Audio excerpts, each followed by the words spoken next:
What up, what up, what up? I appreciate you guys for tuning in and joining in. Welcome to another episode of Chopping It Up with Mar. I appreciate you guys. Make sure you hit that like and subscribe button and make sure you hit that notification button so you'll be notified when a video drops. And I truly appreciate you guys once again, as always. But let's see what Trump is doing nowadays and see what he has in place right now and see what's been stopped. I just gotta let you guys see From this. using a wartime law to deport migrants accused of having ties to gangs. As CBS's Christian Benavides explains, this comes as the administration doubles down on the deportation of a university protest organizer. The government of El Salvador released images Sunday showing what they say are 261 gang members deported from the U.S., mainly from Venezuela, that will be held in detention by that country.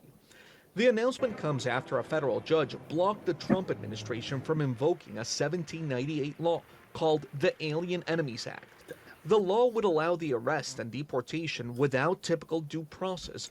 Why use that now? I don't think we only used that like three times in history, but why use that? And then it's weird because now that I understand the deportation, they trying to get everybody out, but understand like this hasn't been used in so long. Like I'm gonna let it keep playing. Of Venezuelan migrants who are accused of being members of the South American gang, Tren de Aragua.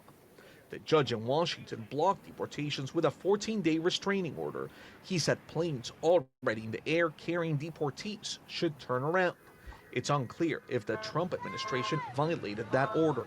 We want to get rid of Tren de Aragua gang members. They're terrorists too. The president designated them, asked me to designate, and I did, as a terrorist organization. We want to get rid of them as well. We don't want terrorists in America.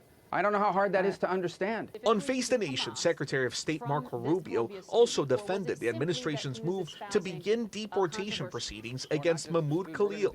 I'm gonna say this: not all people from Venezuela are in gangs, man. I know we have to really grow up and be cautious of where we at in America, but everybody's not in the game because of where they from and what they look like. I know people assume people based off on their complexion and based off their nationality that they assume that they're in some type of gang or they're associated with this or that. No, we have to stop doing that. Now I understand trying to get people out, but that act that Trump is pulling, that hasn't been used in so long. I mean, he has his reasons why. Now I understand we want to get people out that's in gangs. Yes, that's causing chaos and that's causing harm to the society. Yes, you have to do what we have to do because we have to make our community safe, and most importantly, we have to keep our kids safe at all times. And I believe that is important. But I know sometimes Americans assume and criticize people just based off on their looks, and we have to do a better job at that. A U.S. permanent resident who organized pro-Palestinian protests at Columbia University.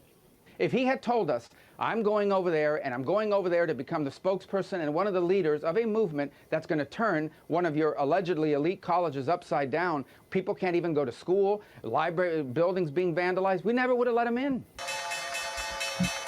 Meantime, concerns over tariffs still hang heavy for investors. The U.S. stock market will seek to recover Monday after a bruising week, which saw the worst losses in 2 years. Yes. Christian Benavides, CBS News, Miami.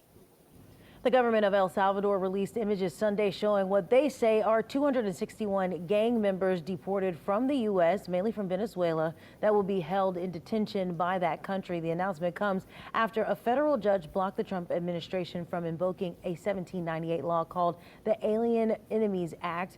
The law allows the arrest and deportation without typical due process. And that You know when it's time.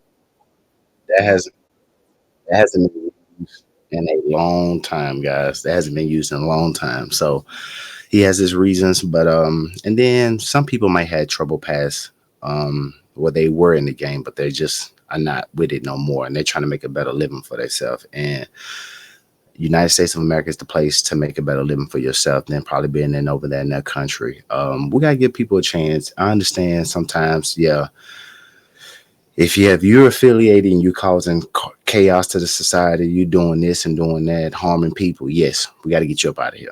But if you was in the game and you're trying to make a better living for yourself, and that was in the past, I'm talking about years, 10, 15 years ago, um, we got to give people grace, man. We got to give people grace, because we want somebody to give us grace if we're trying to make a better living for ourselves.